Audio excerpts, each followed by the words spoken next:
mga kababayan, ako po yung lingkod si Crisanyi. Pagpalain po kayo ng Pong May Kapal.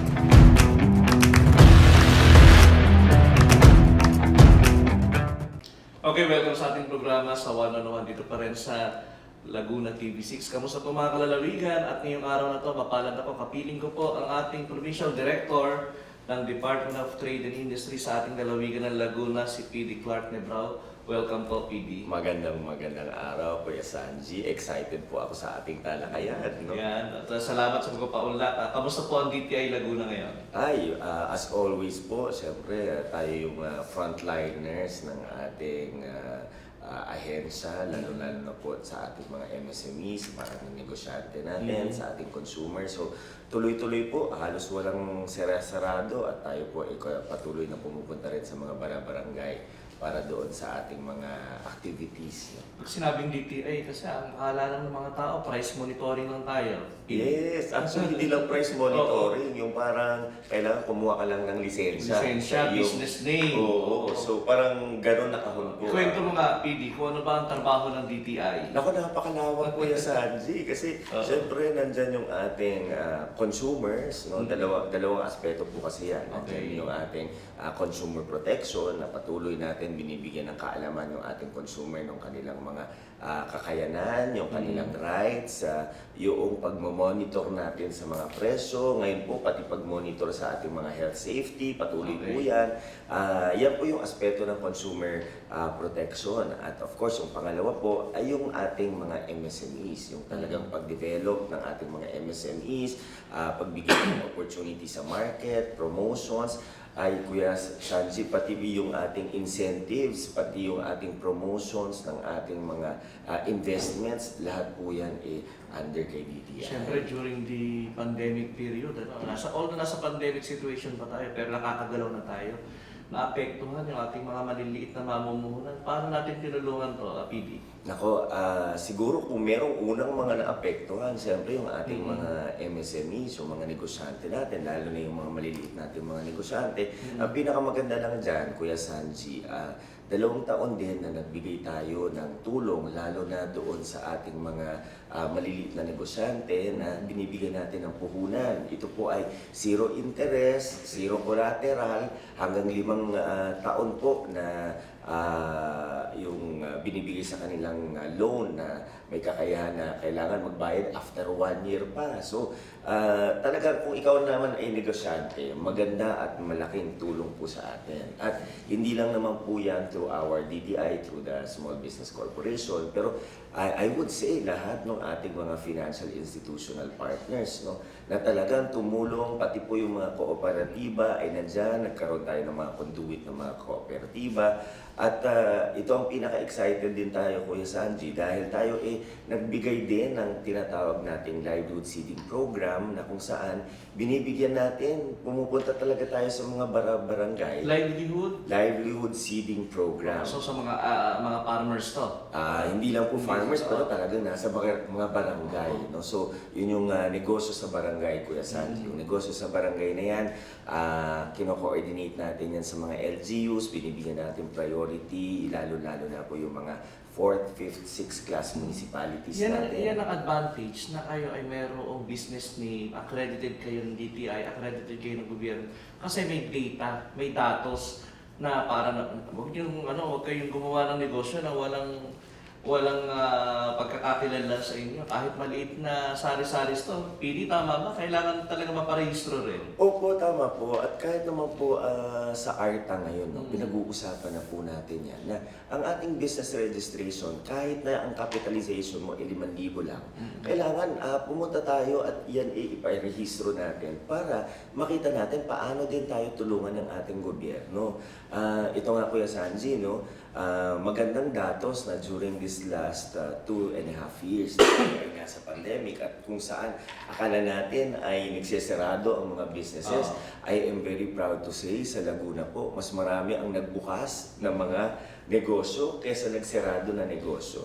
No, kung iahambing natin, 5 times yung laki ng mga bagong negosyo kaysa doon sa mga negosyo na nagsarado. Siguro doon sa bago sila nagsarado, natulungan natin, nabigyan natin ng intervention At yan din yung advantage, Kuya Sanji, kaya tayo may mga negosyo center sa mga bayan-bayan. Para yung serbisyo po ng ating ahensya, ng DTI, ay nandun na po mas malapit sa ating mga kababayan. At sila po, yan po ay talagang 8 to 5 nandyan. Yan yung unang kausap nila. Kahit na po may alert levels tayo, yan po ay bukas pa rin kasi yung mga negosyante natin may access. Very particular po tayo that for the last 2.5 years during this pandemic, napaka-importante din, Kuya Sanji, na may pupuntahan yung mga negosyante mo para makipag-usap man lang, no?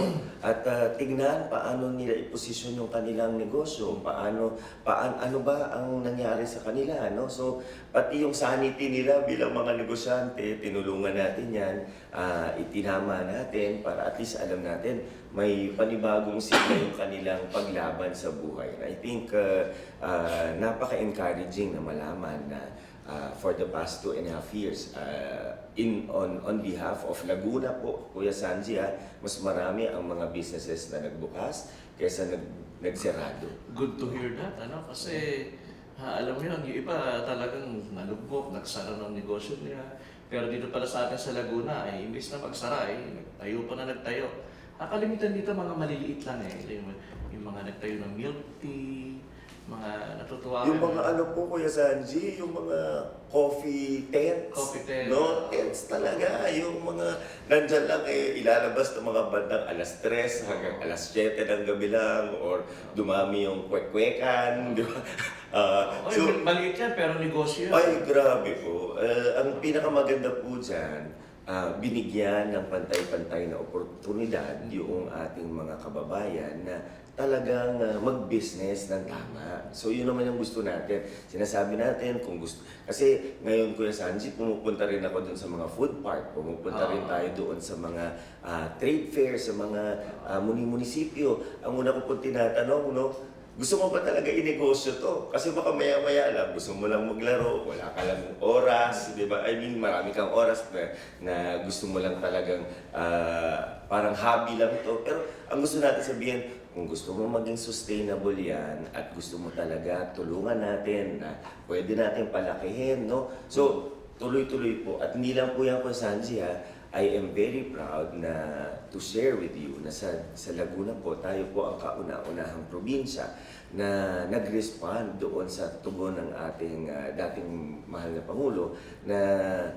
nagkaroon na tayo ng Innovation Act at Startup Act.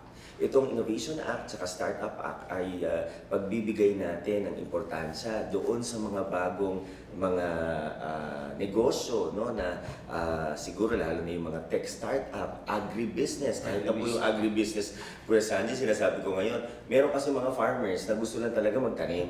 Pero yung mga kaibigan natin na gusto talagang i-business yung kanilang pagtatanim, di ba, yung kanilang produce, ay tulungan natin talaga na i-market. At isa rin tayo sa unang nag-responde na nagkaroon tayo ng Kalakal Community Market. The Kalakal Community Market. Bukod pa ito sa Diskwento Caravan na ginagawa. Bukod pa po ito, Kuya Sanji. Kasi si Diskwento Caravan po, last year tayo po sa Laguna ang pinakamaraming Diskwento Caravan sa buong Pilipinas, no? At 90 Diskwento Caravans all over Laguna, no? So tayo ang pinakamarami, Kuya Sanji. Previous to that, ang isang region ang na-conduct lang nila is somewhere 30 Diskwento Caravans. But in Laguna, But in Laguna, naka 90 po tayo dyan, no? So ibig sabihin hindi imposible. If parati ko nga po sinasabi, ang pinakamaganda dito, siguro si DTI, hindi lang dahil for the sake of target. Ang sinasabi natin, ang parati ko pong rallying point sa ating mga kasama at sa ating mga entrepreneurs, no, na this time of pandemic is also a time for us to respond with a heart at talagang maging makatao doon sa ating pakikitungo sa ating mga kliyente, sa ating mga consumers, sa ating mga entrepreneurs. So, PD, yung diskarte ng Pinoy, kanina pinagbalikan natin yung nagtayo sila ng negosyo, yung maliliit na mamamayan natin, mga kababayan natin, dumiskarte sila. Talagang yung diskarte ng Pilipino, importante yun eh. At ang nakakatuwa dito, yung po bang, ano yung initiative nila na, may magagawa pala ako. Ngayon, sinuportahan pa ni DTI na, teka, talaga bang gusto niyo pa talaga yung negosyo niyan? gusto nyo ba talagang pagtuunan ng pansin yan? Yan ba ginawa natin, Pete? Oo, at saka ang maganda doon, Kuya Sanji, naging out of the box din yung ating mga negosyante. No? Noon, napakadami natin, puro mga chicharon, di ba? Mga mushroom chicharon. Alam nyo, during the pandemic, sobra-sobra yung ating kalabasa. Abay, Oo. tinulungan natin mag-R&D din sila. No? Ngayon, meron tayong kalabasa chips, di ba? Pati yung ating sapin-sapin, pati yung ating mga maliliit na mga masasabi nating mga kakanin, no? Yan ay na-eksperimentohan natin, pati yung ube halaya ngayon, meron ng buko strips, yung Saka yung nag-innovate. di ba nung araw, naalala ko yung mga pandesal, no? Hindi na nag-develop para magkaroon ng malunggay pandesal. Opo, opo. Haluan natin, mas masustansya. Nung una, ayaw ng mga tao na merong malunggay yung pandesal. Pero ngayon, tanggap na. Yun ang hinahanap ngayon, yung may malunggay, may protina. Oo, so yan po ang nakakatuwa kasi naging out of the box din pati yung ating mga consumers. Kasi ngayon po, kahit yung mga consumers, no, ako din, si Laguna, ang pinakamarami pong consumer complaint na nakukuha sa buong rehiyon, no? Which is sa akin naman Kapag mga taga-una maganda. ay reklamador pa tayo. Pero siguro, Kuya Sanji, ang maganda naman doon, parati ko sinasabi, hindi dahil sila ay reklamador. Ibig sabihin na palawak na natin yung kaalaman ng ating consumers sa kung ano ang dapat tignan nila, paano, ngayon po, no, kung kunyari, yung ating mga presyos ng basic goods, nagkaroon ng konting pagtaas. Alam niyo po, kaagad-agad tumatawag yung ating mga consumers sa atin. Ngayon po, meron tayong powerful na social media team, no, na talagang sinasagot yung mga inquiries agad-agad. Napaka-importante. Pero sa akin po, yung kaalaman ng ating mga consumers na talagang sila po ay talagang masigasig, na talagang nagbabantay. Kasama namin, Kuya Sanji, no, kahit na yung sa mga protocols, yung mga health protocols, no, talaga nagsusumbong. PD, wala na pong alcohol. Karamihan ng mga supermarket, kunyari may alcohol doon sa gilid, pero kung gagamitin mo, wala naman talaga. No? So, ako po, yan ay positive para sa atin. And, Akala ko nga magbubumi yung industriya ng lambanok Oo. Pang-alternate daw sa alcohol, di ba? Alam ba, ginamit yan? Kuya Sanji, ginawa natin yan sa Laguna. Ang DTI po ang una with our DOST. 1 week after po, yung mga naglalambanog sa atin ay gumawa ng ethyl alcohol. Kasi kung naalala mo, Kuya Sanji, yan yung mga panahon na wala lang alcohol ang nakarating sa atin dito sa Laguna. At ang una po nating rallying point dyan ay yung ating mga naglalambanog na gumawa ng ethyl alcohol. At yan po ang unang mga nagresponde para magbigay ng alcohol doon sa ating mga lokal na mga ospital. Kaya minsan yung mga alcohol, may lambanok Oo.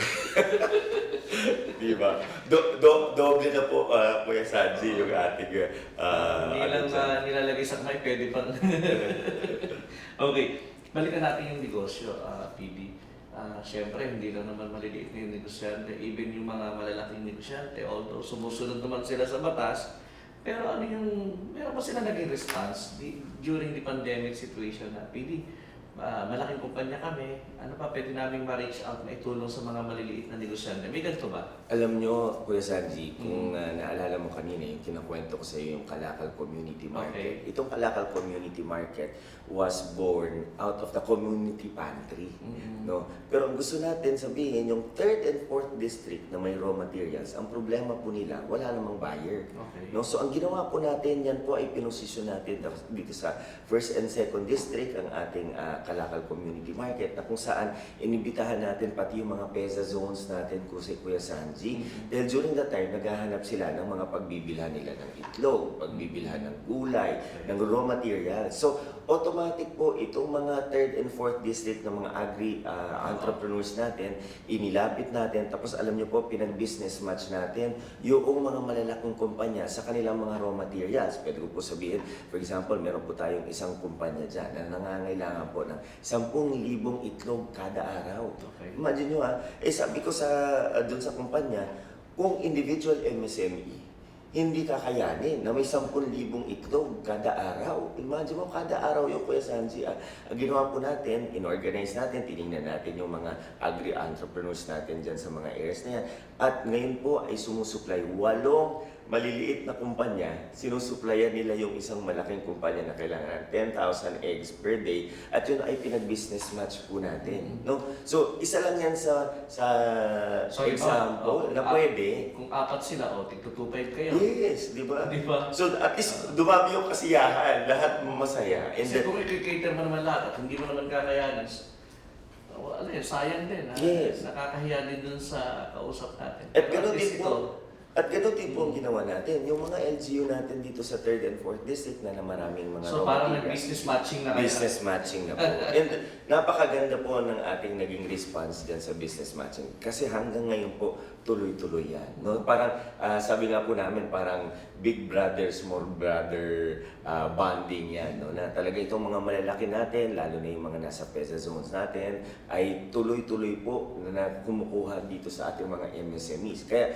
kung titingnan niyo po, during this time, hindi na po lumalayo yung ating mga malalaking kumpanya para i-source out yung raw materials nila. Andito na lahat, no? And during the pandemic, we also sat down with our manufacturers at tinanong sila, ano ba mga kailangan nyo? Gano'ng kadaming saging? Gano'ng kadaming ube? Gano'ng kadaming... Kasi para masabi din natin dito sa mga agri-entrepreneurs, pati sa mga farmers natin, ito kailangan ng merkado, ng iyong mga consumers, di ba?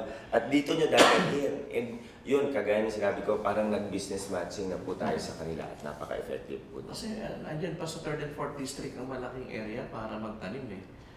Depende lang kung anong demand ng taga 1st and 2nd. Halimbawa, kasi nga, wala na dito mapagtaniman, ay ang demand nila mga ube. Kailangan. So, wala Kung na imagine mo, Kuya Sanji, Oo. ang San Pablo lang po, ang need na after we assess it, mga 40 tons of ube every day. Kasi, ang nauubos na, kakahalaya. Kakahalayan nila talagang. Di ba? At hindi lang yun. Ngayon, pinag-uusapan natin ube lang. Ngayon, yung ating buko pa, Kuya Sanji, no? Ang laki pa ng need. No? So, patuloy. Again, yung business opportunities na yan at business matching na yan, tuloy-tuloy po. Ang pinakamaganda dyan, Kuya Sanji, dahil napaganda natin ang relasyon ng maliliit nating negosyante at saka mga malalaki nating negosyante. Ngayon po, meron tayong isang banner program that sa tulong po ng ating provincial government at ng ating sangguniang bayan through Vice Governor Karen Agapay, tayo po ay naglabas ng Laguna Business Code. Yan po ay inapprove ng ating sanggunian. Ito po ang pagbibigay natin ng importansya sa lahat ng mga negosyante na lahat ng mga nag-i-invest at negosyante ay pwede po natin bigyan ng lokal na insentibo at through DTI po, ngayon po, nilalakad naman natin yung national exemptions, lalo na po sa taxes, para sa mga kaibigan natin nasa negosyo. So malaking tulong po yan. Ngayon po, ang respond na hinihingi natin ay yung mga bayan-bayan natin ay magkakaroon ng mga local ordinances supporting local goods, local suppliers. Tangkilikin ang sariling atin. Yes, tangkilikin ang sariling atin. And I can say, Kuya Sanji, tayo po inang muna dyan sa buong bansa. No? Na yan ay talagang nagpapasalamat po tayo kay Governor Ramil tsaka kay Alam mo, Atty. noong panahon Karen. noong pandemic, yun ang bili ni Gobramil din, yung livelihood office natin. Oy, Yes. magbara-barangay kayo. Yes. Kaya sa pumunta pa dito sa atin, i-approach nila. Tsaka alam mo, Kuya Sanji, that was also the first time na yung binigay na livelihood assistance ng ating provincial government ay in tie-up with DTI. Bakit? Sabi namin, Gob, pag nagbigay tayo ng livelihood money para sa ating mga kababayan, paano mo sisiguraduhin na yan ay talagang ninegosyohin nila? So talagang with tie-up, talagang kaagad-agad sinabi ng ating sanggunian ay talagang, sige, di ba, pagka yan ay binigyan natin ng livelihood assistance, dapat automatic mag-register kay DTI yan, bigyan ng entrepreneurial training yan para makita natin na talagang gusto na magnegosyo. At ang pinakamaganda dyan, Kuya Sanji, is that hindi lang tayo basta nagbigay. Kasi pati yung kanina nag-usapan natin livelihood seeding program. After 3 months, yan po ay binabalikan natin at tinitingnan natin gaano nakalaki ang kanilang negosyo. Napalawak ba nila ito? Or yan ay lumiit? And proud to say, no, ito, datos lang naman to, no? Dito po sa atin sa Laguna, almost 95% of those that we gave out livelihood seeding program, yung mga livelihood kit, yung mga livelihood support, no? Lahat po yan ay 95% po ay lumaki, no? Bakit? Doon sa 5% po, ito po yung mga binaha. Diyan po sa bandang Binyan, Santa Rosa, dito sa may Los Baños area, yung mga nandyan sa Maylawa, no? Pag sila po yung nandyan, usually sila yung unang naapektuhan. Pero if there are no natural calamities, halos dito po sa Laguna, we're really doing good in that livelihood seeding program at livelihood support po natin. So yun pala yung seeding program natin at livelihood support. O talaga kailangan po balikan, tsaka talagang i-assess ulit. Kasi Kuya Sanji, pag yan ay nakita natin after 3 months to 6 months, napalaki nila yung maliit na binigay natin. Ngayon naman po, balik tayo. Usap tayo. Kailangan mo ba ng panibagong loan para naman or assistance para sa pagpapayabong ng iyong negosyo? PD, pumapak sa negosyo ko. Paano mo ako tutulungan dito? Ayun, imagine mo, siyempre gusto natin tingnan, i-assess, asan ba ang merkado? Tandaan po natin, during this time of pandemic, hindi naman po nagbagong malamang yung pagmamahal ng merkado sa iyong produkto. Pero, importante na yung iyong merkado, malamang wala na siya doon sa palengke. Asan ang merkado mo? Nasa bahay-bahay. Kaya during the time of pandemic po, yan po ay ginawa natin. Tayo pa ang unang nag-responde na nagkaroon ng online market. Di ba? Tayo yung nagkaroon ng... Kaya lang nung pandemic, lumabas ang pusay ng mga Pilipino sa diskarte nila sa pagbebenta through social media. Yes Na po. sila yung magdi-deliver, di ba? Kahit prito ng manok sabi niya, basta within the area na nakabisikleta o nakamotor yung nagdi-deliver. Diskarte nga Sobrang diskarte, tsaka dyan sa diskarte, pati po Kuya Sanji, doon sa nagkaroon pa, dito sa ating pinanganak yung itim na suman, di ba? Yung multicolored na pichi-pichi. Okay. Yung naging very creative din, no? So, yan po Ako naman, talaga. natutuwa ako, PD. Siyempre, pag nakikita ko may nagbebenta, halimbawa, may nagbebenta ng mga chicharon, ng mga kung ano-ano at kaibigan mo at nakikita mo, nasa community mo lang, why not subukan natin sila? Para natulungan mo na sila, natulungan mo pa yung industriya natin. Ibig sabihin, natangkilik mo yung sarili kung hindi masarap di huwag ka na umulit. Pero kung gusto mo ng suporta, pero ako pagka may sinabi, sobrang alat naman ng tinda mo. No? Di ba? Ini-observation ko lang, ang tabang naman sa ganito. Yun ang may para sa'yo. Ini-critic ng isang nagmamahal na bumibili ng produkto. At itinatama naman nila. Meron akong binibilhan, mga leche plan, mga talagang umorder per tab. Per tab, Pagka per tab mo, nakakatawa dito kasi pag binilhan mo sila, nakatulong mo na sa kanila at pinidiskarte nila. Natutuwa nga ako, may nagpipicture pa na tinangkilik ko yung produkto nila. Yes, siyempre po. At saka, napaka-importante po, hindi lang natin tinangkilik yung ating mga entrepreneur o yung ating mga negosyante. Tandaan po natin, itong mga maliliit nating negosyante, ito yung nagbibigay ng trabaho doon sa mga komunidad kung nasan sila. Napaka-importante po yun na hindi lang dahil kabuhayan nila, Kuya Sanji, pero sa totoo lang, ang pinakamabigat na aspeto niyan ay pamilya ang sinusuportahan nila. Di ba? At sila ang nagbibigay ng trabaho doon sa mga komunidad nila. Kaya kung titingnan nyo po, tuloy-tuloy ang gusto natin na makita na talagang ang mga maliliit nating negosyante ay binibigyan ng pagkakataon. Sabi mo nga kanina, ikaw very vocal doon sa pag-support na kahit nasabihin mo na hindi masarap yan, o yan okay yan, or may suggestion ka.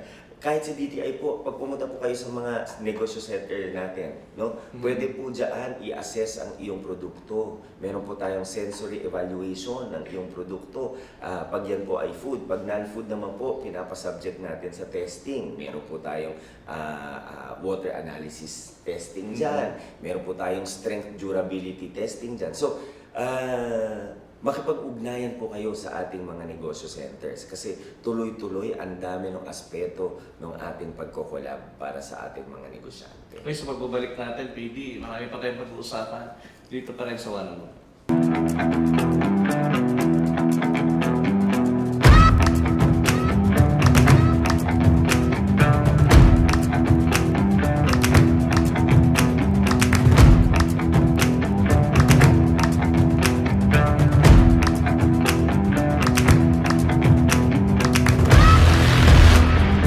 ating pong mga kababayan. Ako po yung lingkod si Sanji. Pagpalain po kayo ng po may kapal.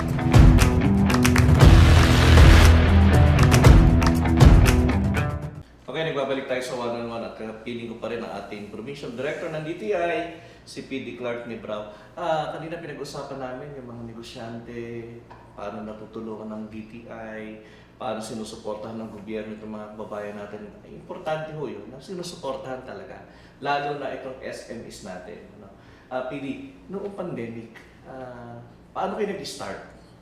Paano ka nag-start? Kasi naandyan ka na eh. Nung pandemic, ito ang gagawin ko. Paano ko pa ito uumpisahan? Paano mo ito in-implement? Siguro ang pinakamasaya dyan, Kuya Sanji, dahil bago po tayo naging provincial director, tayo po nasa manufacturing din. Okay. Tayo MSME din. So, ramdam po natin kung ano ang hinaing, tsaka ano ang hinaing po on the grounds. And sabi ko nga, during that time, alam na natin agad na hindi handa ang ating mga negosyante na mayroong inipon. Actually, nung first year, no, nung 2020, medyo may naipon pa. Pero nung 2021 po, doon ramdam na natin talaga na talagang halos wala ng kapital ang ating mga negosyante. During that time po, nagtuloy-tuloy na as early as January, talagang tuloy-tuloy. Actually, the entire time, tuloy-tuloy yung ating livelihood seeding program. Last year po, namigay tayo ng almost 680 from DTI pa lang. Mula po sa ating provincial government, we had like 3,500 livelihood support. No? So lahat po yan ay in collaboration with all the 30 cities and municipalities natin sa probinsya. So tapos yun nga po Kuya Sanji, yung ating Diskwento Caravan. Kasi nakita natin yan na yung Diskwento Caravan, lalo na doon sa mga barangay na malalayo, walang access, na yung basic goods natin ay halos 50% po ang tapyas ng presyo doon sa ating Diskwento Caravan. Nung una po, nagrereklamo yung mga sari-sari store owners, no? Nagkaroon pa kami ng dialogue, pero sabi ko sa kanila, bakit po kayo magagalit? Once, hindi po namin kayo kinokompetensya. Almost once a year lang, napupunta yan sa isang barangay. At alam mo, inaabangan kayo Ngayon po, inaabangan na Kuya Sanji. Kasi kahit na yung mga nagagalit dati na sari-sari store, namimili rin siya. doon na namimili, di ba? So imagine mo, Pero may limitasyon, bawat isa. wala po. Actually, pwede. Basta nandun. Basta mayroon pang goods. No? So, kaya yung iba naman din po natin, sinusundan talaga nila kung saan pupunta yan para doon na talaga sila namimili. No? So, yun lang. I think naman naibaba natin ang tama yun. At in support also po of our government na kung saan yung top 14 o yung top 14 na pinaka mahihirap na barangay, yun po yung binibigyan nating priority na puntahan natin. No? Usually nasa 3rd and 4th district yan. 3rd and 4th district po karamihan. Tsaka yung mga nasa baybay po. No, karamihan ng mga nasa baybay ng mga barangay ay talagang nakita natin na affected din po dyan. Last year, kamusta ang mga nagrehistro ng negosyo? Ay, last year, Kuya Sanji, pwede ko mo sabihin, very proud po tayo dyan dahil halos sa buong Calabarzon po, tayo ang nag-number 1 na sa dami ng MSME assisted. Naka 34,000, Kuya Sanji, tayo ang MSMEs. Laguna lang po ito. No? So, sa buong bansa nga po, no? Excluding NCR, siguro hindi na natin, kung puro probinsya lang ang maglalaban, pwede natin sabihin, isa tayo na sa talagang nanguna sa ating assistance dyan sa ating mga MSMEs. Kagaya po ng sinabi ko last year, we were able to document and support around 34,000 MSMEs all over the province. Nakatuwa, no? Di po ba, kaya nga po sabi ko po sa inyo kanina, di ba? Nakita natin yan na imbes dumami yung mga nagsirado compared doon sa nagbukas. Alam niyo Kuya Sanji, kung hindi ako nagkakamali, yung mga nagsirado sa atin sa buong Laguna, almost mga 6,000 plus lang. Ay, 600 plus lang, 630 something lang. At yung bagong mga MSMEs, bagong mga kumpanya, ay umabot ng almost mga 6,000 plus. So imagine niyo yung reason na yun, na mas marami talaga yung nagbukas ng mga businesses kaysa nagsirado. Sa akin po, I think magandang yun. Magandang senyales po sa atin yun na talagang very resilient yung ating mga kababayan dito sa Laguna. May mga bayan ba na monitor kayo na, ay, itong bayan na to, bakit gano'n? Nag-boom, ang dami nagpaparehistro ng business name. Nako, meron Kuya Sanji. Actually, yan po ay efforts natin doon sa tinatawag natin na CMCI or yung Okay. Cities, Municipalities Competitive Index. No? So, Oo. yan po ay in coordination with our LGU, pati yung planning officers natin. No? Ngayon po, meron na po tayo na-institutionalize na yung ating mga LEDIPO groups dyan po sa ating mga bayan-bayan, pati yung ating negosyo center counselors at managers. No? So, mas madali na, parating po sinasabi, parang ito yung economic team ng mga bayan-bayan. No? So, tayo po tuloy-tuloy, yan po ay talagang tinitingnan natin, inaasikaso natin na talaga namang patuloy yung gusto natin makita na tumataas yung competitive index ng ating cities and municipalities. So far po, after just 1 year, Kuya Sanji, pwede ko pong sabihin sa inyo, mula number 2 sa buong, mula number 4 sa buong Pilipinas, nag-number 2 na po tayo, ang Laguna sa buong Pilipinas. So, ibig Konti na lang. sabihin, Sino Oo. number 1? si Rizal po. Kaya sabi ko po kay Rizal, mag-ingat po kayo. Medyo nandito kami. Di ba? Pero sa katotohanan lang, more than just the competition, but that is a good signal that even our cities and municipalities, tuloy-tuloy din po ang pagsabay nila ng pag-angat ng buhay ng ating mga To think na Lagunense. mayroon tayong problema kinakaharap, Yes. pero naandyan sila to uplift the industries. Importante yan, BD. Siyempre, with the help of our provincial director ng DTI, kasi minsan kailangan energetic din yung nagkukumpas eh. Pagka medyo malamlam, yaman na yan, gagawin naman nila yan. Ito naman, pwede mo naman gawin ni PD yun na nandun na sa opisina eh, di ba? Tama. Pero beyond, ginagawa mo yung trabaho. At doon kami nagpapasalamat, PD, sa inyo. Kami sa Provincial Government of Laguna ay nagpapasalamat kasi ang ating DTI Provincial Director ay hindi basta para estatwa na bahala ka na dyan, gagalaw naman yung sa ground. Kailangan nagtatrabaho din sa ground. At doon ka namin nakitang paggalaw mo, PD. Naku, salamat, kami Kuya po nila Sanji. Governor Ramin, nakikita po namin yan. Kasi importante yung pag-aalaga. Iba ito kabuhayan ito eh. At pag may kabuhayan, ang pag-usapan na dito is pamilya. Siyempre, kapag maayos ang kabuhayan, may maayos tayo kahit paano pamilya. Nakakapag-aral, nakakakain ng ayos, nakakabili tayo ng kahit paano mga gamit sa bahay, mga bigas, mantika, lahat. Di ba, PD? At yung effort yun ay nakikita namin ay, akala nyo ganyan lang meron pa pala pwede tayong gawin. Yun ang sabi ni PD, meron pa pala tayong pwedeng gawin para matulungan itong ating mga kababayan. PD. Ano yung advice mo sa ating mga kababayan, yung mga maliliit nating negosyante na hindi pa nagre-rehistro ng kanilang negosyo? Ako, Kuya Sanji, tuloy talaga ang sinasabi ko na makipag-ugnayan po kayo. Huwag po kayong mahiya at huwag kayong matakot na makipag-usap. Kasi yung ating negosyo center, Kuya Sanji, imagine mo nandyan na. No? Actually, sa pagtulong po ni Governor Ramil at ni Vice Governor Karen Agapay, no? Tuloy-tuloy pati yung negosyo center. Nabalitaan mo ba, Kuya Ramil, na Kuya Sanji, na ang ating negosyo center ay lalagay din dyan sa extension, provincial extension dyan sa May Calamba, at magkakaroon din tayo doon sa provincial government sa Santa Cruz. And that would be the first time na merong provincial government na may sariling negosyo center, no, doon sa mga opisina nila. So, yan po, ang gusto natin sabihin is that meron po kayong pwedeng puntahan, meron po kayong pwedeng kausapin, at meron pong pwedeng mag-advise sa inyo. Take note po libre itong mentoring and coaching. Naalala ko nga, Kuya Sanji, nung ako ay nag-umpisa ng negosyo, halos kailangan ko pa magbayad ng aking mga coach at mentors, no, para turuan ako. Ngayon po, si DTI, yan po ay binibigay ng serbisyo na libre, lalo na nung ating mga naunang mga negosyante at malalaking negosyante dito sa Laguna at sa buong bansa, na libre po magpa-coach, libre magpa-mentor. Ibig sabihin po, may access na kayo kung ano yung mga natutunan po nila sa pagnenegosyo ay ngayon po, no, mas konti na yung iyong chances of actually be making mistakes kasi meron po kayong pwedeng mapuntahan, makausap at yung coach na po yun ay tuloy-tuloy. Yan po ay isa sa mga serbisyo ng ating negosyo center diyan po sa inyong mga barangay. May hotline ba ang DTI? Basically po, yung pinaka-hotline po namin sa social media na, mas mabilisan na po ngayon. Through Messenger? Through Messenger, may Viber group na rin po, no? Sa Viber po, tingnan nyo lang po yung DTI Laguna, nandiyan na po tayo. Kumpleto yung ating social media team na talagang agad-agad po rumiresponde doon sa inyong mga inquiries. And of course, yung negosyo center nyo po ay bukas po yan, 8 to 5, every day. Walang lunch break, noon break, no? Tuloy-tuloy ang serbisyo po natin dyan. Pati yung mga reklamo, di ba? Opo, pati reklamo tayo. Mga po ang pinakamarami eh. Pero again, no? Pero hindi naman reklamador ng mga taga-Laguna. Hindi po, pwede ko po sabihin, mas informed ang ating consumers ng Laguna. Uy, dahil dyan, alam niyo yung karapatan niyo. Di ba? Oo, tama. Uy, karapatan ko to. Ha?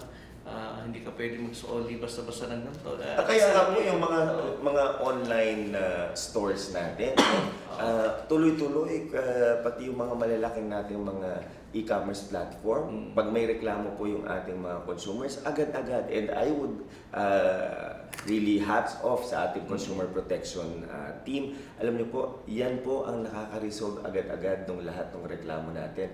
In 3 days po, na namamandato nilang magkita yung consumer na nagko-complain, tsaka yung kino-complain at nare-resolve po yan. Almost 98% po ang ating resolution sa lahat ng mga reklamo na yan. Price high, DTI. Yes. PD, maraming salamat sa oras. Kuya Sanji, maraming salamat kasi kayo po ay malaking bahagi ng DTI na patuloy na binibigay natin itong mga magagandang pagkakataon, mga magagandang serbisyo po ng ating pamahalaan para sa ating mga kababayan. At ako po, napakamadalang na makakuha po si DTI ng partners, especially media partners and media Ako, personalities. lifetime partner niyo ako. Hindi ba? Tama po, tama. It's my,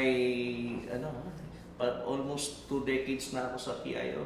Lagi kong partner ang DTI. Saan man kami magrating. Importante ho kasi itong malaman. At ito po yung trabaho namin bilang pinuno ko ng Public Information Office ng ating lalawigan. Ma-inform ang publiko na ito ang ginagawa ng gobyerno. Ito yung para sa inyo, ito naman yung para sa amin. Kailangan pagbutihin pa natin para gumanda ang buhay natin sa atin sa lalawigan ng Laguna. Kaya mga kababayan namin, sana tulungan pa rin natin yung ating mga kababayan, suportahan po natin yung sariling atin. Last question pala, PD. Ito yung, nalimutan ko itanong sa'yo. Kamusta yung One Town One product natin? Ako, yan po ay napakalapit sa puso ko, no? Dahil tayo po ay naging consultant ng One Town One product. At ngayon po, I'm very happy to say, siguro tayo lang may pinakamalawak na suporta para sa One Town One product. Ngayon po, meron po tayong hub o ito yung pasalubong center natin na nandyan po sa may San Pablo. At meron na rin po tayo dyan sa may Luisiana. Very soon, ngayon po, we're about to open our Autop Hub in UPLB. That is the first Autop Hub inside a university. Ang first din natin na Autop Hub na mapupunta po dyan sa Enchanted Kingdom. Bubuksan na rin po natin yan before the end of July.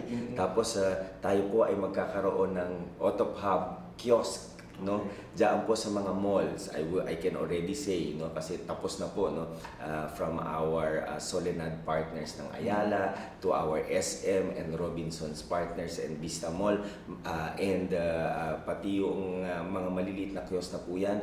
Parang on the next 6 months and 1 year, nandyan po tayo. At tayo po ay nagpapasalamat sa ating mga malls kasi, Kuya Sanji, binigyan nila ng libre ang ating mga MSMEs na nandyan, walang bayad, no? Na yan ay serbisyo. Salamat sa tulong. Diba? Sobrang salamat. Sabi ko nga, Kuya Sanji, sabi ko, ngayon gusto Produkto na lang dadalhin nila. ay, produkto na lang, pupunta na lang doon. Kaya ngayon po, excited na excited. And by the way, Kuya Sanji, sobrang timely dahil ito po ay buwan ng ating mga maliliit na negosyante. No? So, gusto kong batiin lahat ng ating mga maliliit na negosyante kasi sabi natin, may anniversary din pala ang mga nangangalakal. Akalain mo yun. Diba? Buwan pa lang maliit na mga ngalakal ngayon. Yes, tama po. So, timing po ito, Kuya Sanji. Yan ay regalo natin para sa ating mga maliliit na negosyante. Thank you, PD. At yun ang pahabyo ko ulit. Nawala lang sa utak ko kanina na may tanong yung one ng product eh. Kasi ang lalawigan po ng Laguna, may mga bayan, yan ang pagkakakilanlan ng kanilang produkto. Like sa Victoria, yung itlog na maalat, itlog na pula, yung kinulod na itik. Sa Liliw, nandiyan ang tsinelas nila. Sa Paite, yung mga inukit yan. Ang Laguna, ganyan po. Ang Lumban, may barong. Ang Los Baños, may buko pie.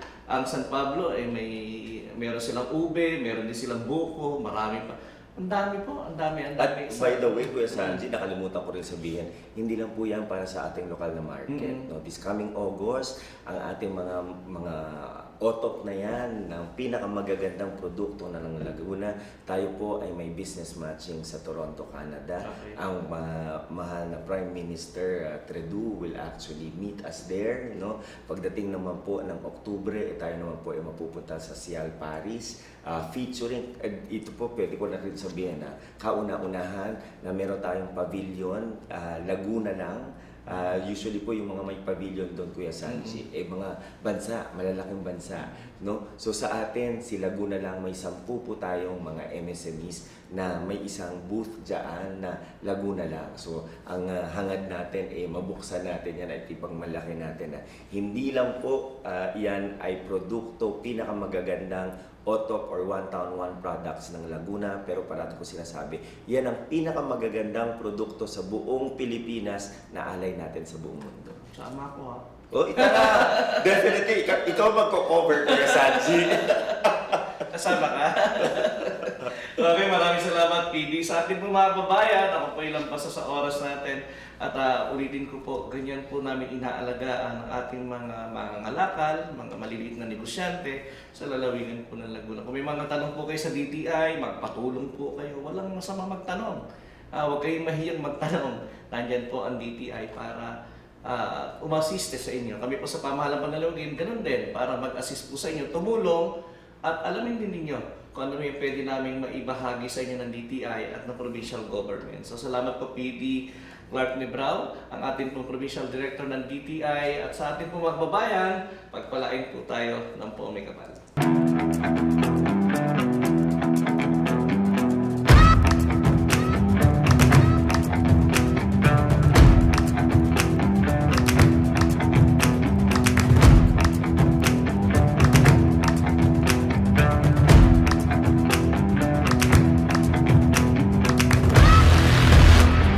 Sa ating pong mga kababayan, ako po yung lingkod si Sanji. Pagpalain po kayo ng po may kapal.